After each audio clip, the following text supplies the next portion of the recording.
Hello, Mrs. J's class. My name is Robert.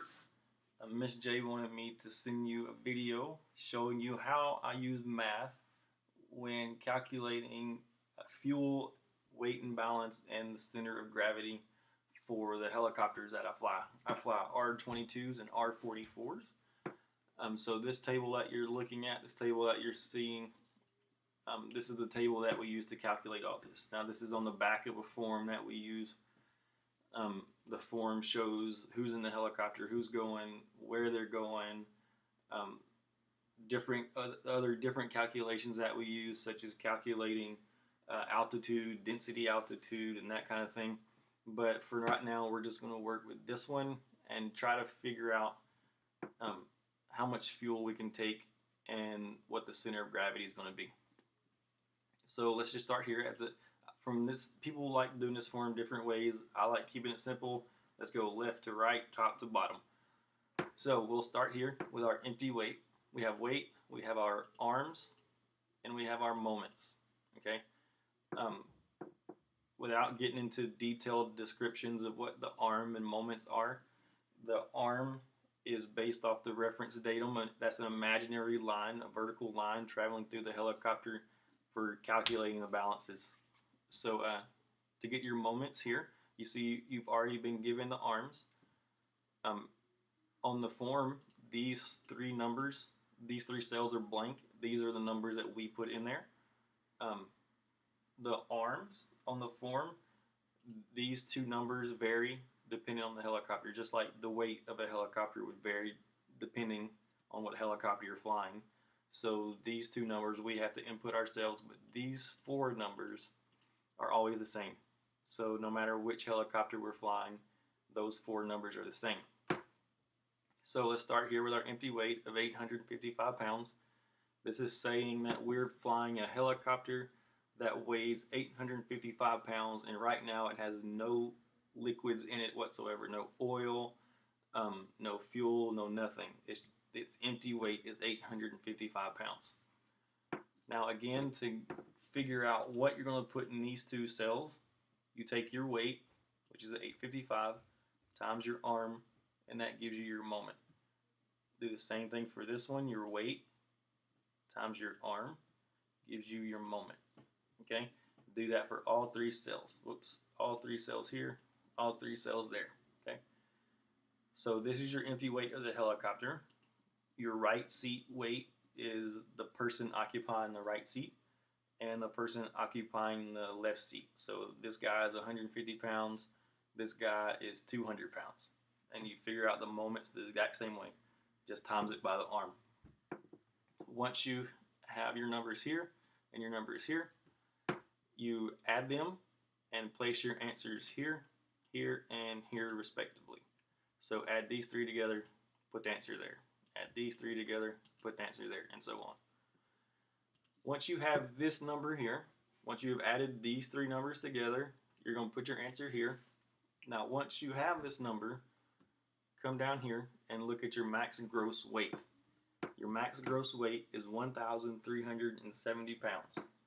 We cannot weigh more than this number. If we weigh 1,371 pounds, or figure out that we would, then we don't fly.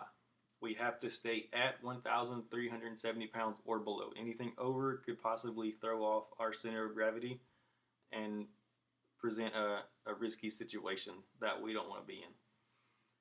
So we have to be at this number or below it. Okay. Now once you get this number, take 1,370 and subtract whatever this number is. Okay. When you get this number, you're going to break that number down into these two cells. Okay. What I mean by that is if you look over here, we have a main fuel tank and an auxiliary fuel tank. The main fuel tank can hold 19.8 gallons of fuel, and the auxiliary fuel tank can hold 10.9 gallons of fuel. Okay, and just so you know, 1 gallon of fuel weighs about 6 pounds. Okay, so that's why we're figuring out how much fuel we can take, so we know how much the empty weight of the helicopter, the two pilots, and all of the fuel, how much does all of that weigh, so we know how much we're going to weigh by the time we pick up. So again, take 1,370 pounds, subtract it from this number, you're going to get another number, and you're going to break that down into these two cells. Okay? Now, let's say your number is 200, just 200. Let's make it easy. So your number is 200. Instead of putting 100 here and 100 here, you might put, let's say, 130 and 70. Okay, because you want this number to be bigger than this number, because this is the bigger fuel tank and this is the smaller fuel tank. Okay, so don't just break it in half. Make sure this number is larger than this number, and when I say larger, not like 199 and 1. So don't put 199 here and 1 here, because that's going to throw off your center of gravity. Okay, and if you do the calculations, if you take 199 and divide it by 6, which is the weight of the fuel, that's going to give you a really high number, and that's going to throw off your center of gravity. So just take whatever number you get and divvy those numbers up to where this is a larger number and this is the smaller number. Okay, you may have to do the calculation a couple of times to get it right, and that's fine. But just find out what number, what number you're going to have to put here and what number you're going to have to put there. And whenever you take these numbers, if you divide them by 6, you don't have to, I'm just telling you. If you divide them by 6, that should give you the amount of fuel in each fuel tank. So, once you got the numbers here, you are going, I forgot to give you your arms down here. I'll do that now. So your long arm here is going to be 108.6. And your long arm here is going to be 103.8. Now let's make this neater. There we go. Your lat arm for the main fuel tank will be -11. Again, there's another negative number. Oh, no, didn't want to do that. Another negative number there, so watch that. And this, your lat arm in your auxiliary fuel tank will be 11.2. So once you got these two numbers, again, weight times arm equals the moment. So take this, times it by that, give you the moment. Same thing for these two numbers over here. Okay. Now we're going to do the same thing we did up top, but we're going to do it down here.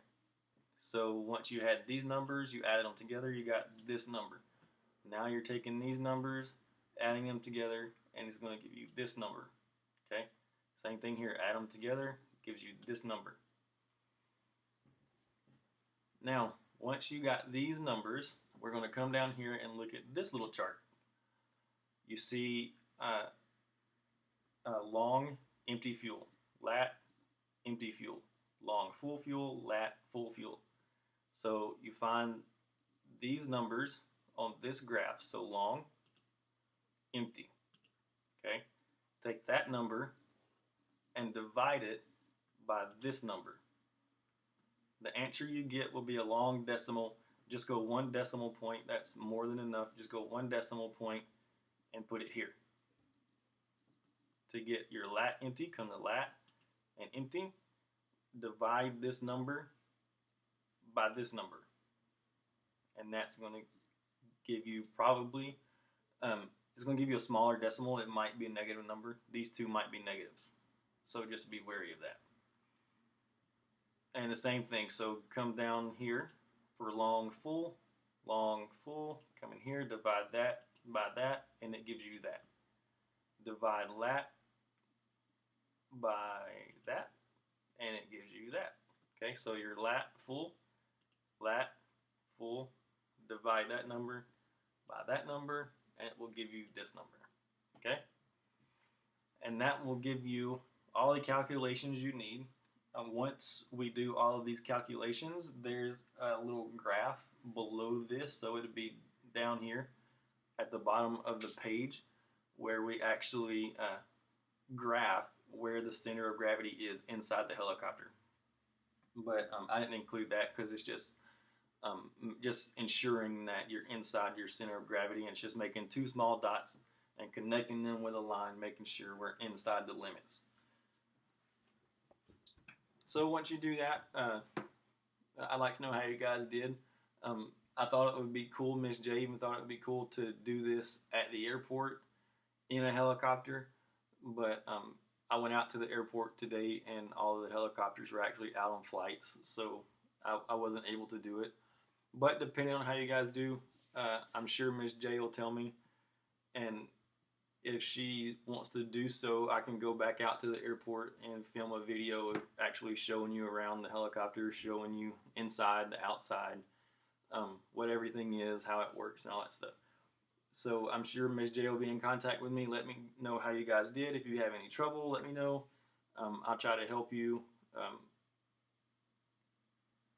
Just let me know how you did. I'm anxious to hear about it. Have a good day, guys.